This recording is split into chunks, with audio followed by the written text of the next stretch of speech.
Ben, have you sized up that Makybe Diva Stakes?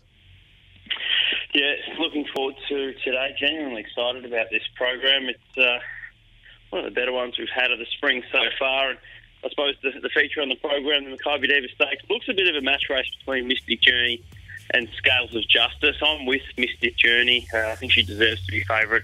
I suppose the query is, she's a month between runs coming out of a low-pressure race in the PB Lawrence Stakes, as opposed to Scales of Justice, who's fourth up from a spell, 2 weeks off a high-pressure, high-rating Memsie Stakes. So wouldn't surprise me to see the market actually side with him in the last few minutes prior to the race and her drift out to a really backable price. And I just think she can prove herself as certainly the best horse in the country up to 1,600 metres anyway, around that 1,1600 metre distance range.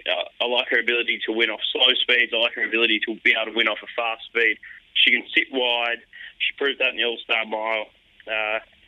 And I don't necessarily think the race will be anywhere near as brutally run as it was in the Memsie Stakes, and I think that'll suit her versatility. So I think she can prove herself as the best 1,600 metre horse in Australia, and I'm with Mystic Journey.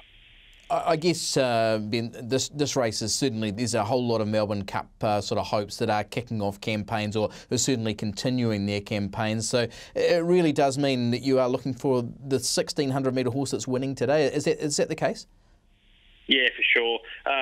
It's a fascinating race. There's a horse like Humidor who could improve sharply. Now the blinkers go back on. We saw him run down the track in the Memsie Stakes, but he did that when he won this race 2 years ago, and he improved sharply to thrash a horse like Hartnell, who was $2 2 years ago.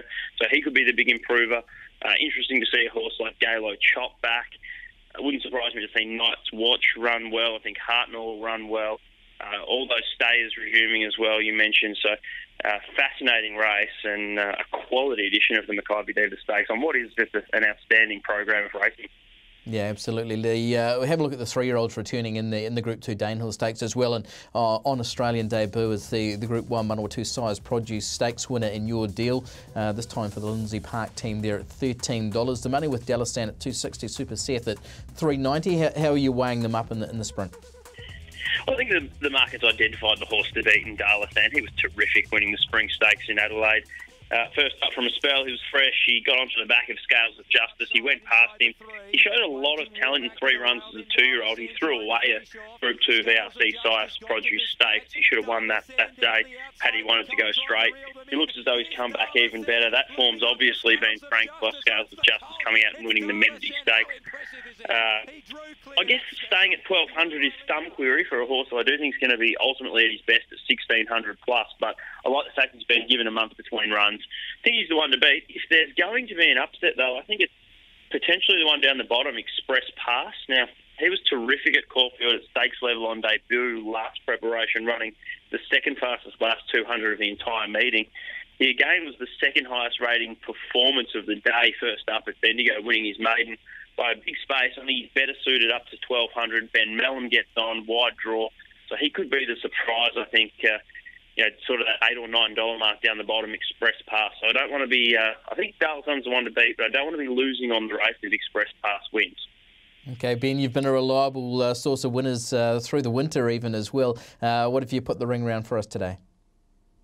I think the best two on the program race for Rocks the Castle, who I just think he's got the perfect platform for today. He came back, a very good judge here on racing.com, Jane Ivel, who you guys know well there in New Zealand, said he was very fat first up, so he needed the run first up, needed the run second up. He improved markedly third up to win, beating a smart horse in Jumbo Ozaki. That was a slowly run race, so now on the relatively quick back up, fourth up, he's going to make his own luck on speed. He gets Craig Williams on board. I think he's going to be really hard to beat in the fourth race on the program, Rocks the Castle. And I'm very keen as well on Fidelia in the sixth race, the Let's Elope Stakes for the mares. She's actually unbeaten beyond 1,200 metres, and she was terrific first up in the Cochrane Stakes over 1,200. Never really got balanced into the clear until inside the last 100, and once she did, she was terrific through the line. 1,400 Flemington, she's good off fast speed, she's good off slow speed. I think she can proved that she's right up to the top mares this spring and in the 6th race and proved pretty hard to beat as well. Ben, I see there's already $200,000 in that quaddie pool this early race 6 start. Have you had a chance to just look over that quaddie late and maybe just give us some numbers?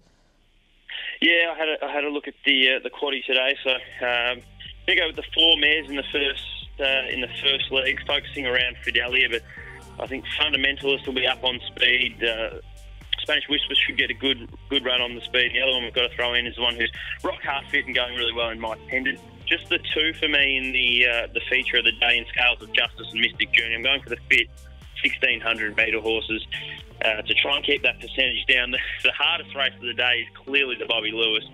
I'm putting in Dothraki. I think the one to beat is Malibu Style. Then throwing in a few down the bottom, Usain Bowler, Demerara, and also Zutori. And then we come home with the 4 in the last. Captain Cook, who's my top pick, Sully, who probably would have been my top pick had he not drawn the inside barrier. Lure Me In gets a run down the bottom of the emergency. He's rock hard fit. He's a fit horse. I think getting back to Flemington on a good track's good for him. And we'll also throw in a Hangman who should be suited at Flemington with the rising distance. But tricky quaddie. I'm trying to keep the percentage down so that if we get a result, we might get a decent percentage. Well, as long as you come back and join us again next week anyhow. Ben Asgari joining us from racing.com and having a look over the Melbourne card at Flemington today.